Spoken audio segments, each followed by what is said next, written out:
Movie review number 1433 is Doctor Strangelove, or How I Learned to Stop Worrying and Love the Bomb. But this movie is simply known as Doctor Strangelove. This movie is a 1964 movie. Wow, that's a long time ago.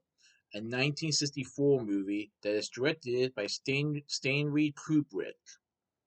Wow. So this movie has Columbia Pictures in it, and I saw this movie on September 4th, 2025 at Regal Cinemas 16 in Deerfield Towne Center, Mason, Ohio. This movie was also released as part of Regal Cinemas' Month of Masterpieces Marathon. I have heard of this movie before, but I've never seen it until now. It's a political satire film that takes place during the Cold War. So, basically, this movie is a parody of Cold War fears of a nuclear war between the United States and the Soviet Union. This movie concerns an insane brigadier general of the United States Air Force who orders a preemptive nuclear attack on the Soviet Union. Uh-oh. It follows the President of the United States, his scientific advisor, Dr. Strangelove, as in the title of the movie, a Royal Air Force exchange officer, and the chairman of the Joint Chiefs of Staff as they attempt to stop the crew of a B 52 from bombing the Soviet Union and starting a nuclear war. Uh oh.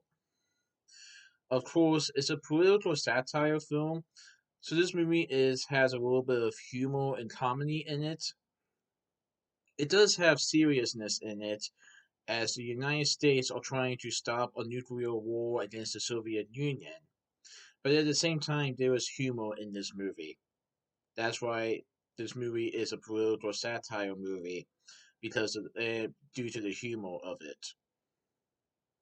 Now, I thought it was a pretty good movie, but I definitely understood why this movie was a political satire movie due to the humor and extent of what was going on. But like I said, they did it in a satirical, political satire way based on the events of the Cold War. So, this movie revolves around several characters. Actually, some played by Peter Sellers. He plays three roles. Group Captain Renier Mandrick, who is a British RAF exchange officer, Martin Murray, which as the President of the United States, and Dr. Strangelove. He is a nuclear war expert who is in a wheelchair who has alien hand syndrome. Ooh. George C. Scott portrays General Bud Tullerson. He is the chairman of the Joint Chiefs of Staff.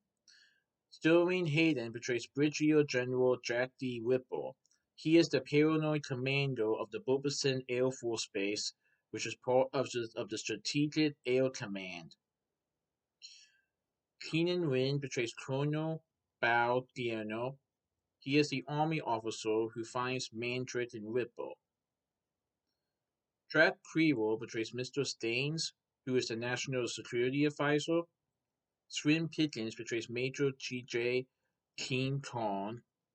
His nickname is King Kong, the B-52 bomber's commander and pilot.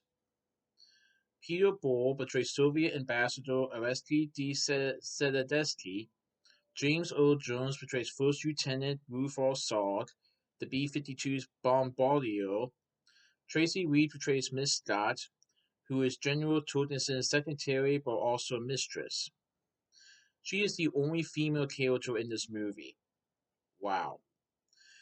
And Shane Rimmer portrays Captain Ace Owens, who is the co-pilot of the B-52. Now, Stanley Kubrick, who has directed films like The Shining, 2001: A Space Odyssey, and many other classic movies that are critically acclaimed, he directed Doctor Strangelove. Now, basically, The movie is simply known as Doctor Strangelove, but it has a subtitle of "How I Learned to Stop Worrying and Stop It. How I Learned to Stop Worrying and Love the Bomb." Interesting, right? And like I said, Doctor Strangelove, he's one of the characters that Peter Sellers plays in this movie. He is in a wheelchair, but is a scientific advisor. And let's just say, his role becomes more important later on in the movie. And there are several scenes in the movie where you see several people gathering around a room discussing what has happened and what they can do to prevent this war from happening. So, like I said, it's a parody of the Civil War, a parody of the Cold War, and it's based on events, but at the same time, it's more of a political satire film. I still thought it was a pretty good movie. So that's my movie review of Doctor Strangelove, or How I Learned to Stop Worrying and Love the Bomb. Please include in this movie review. Alright, goodbye.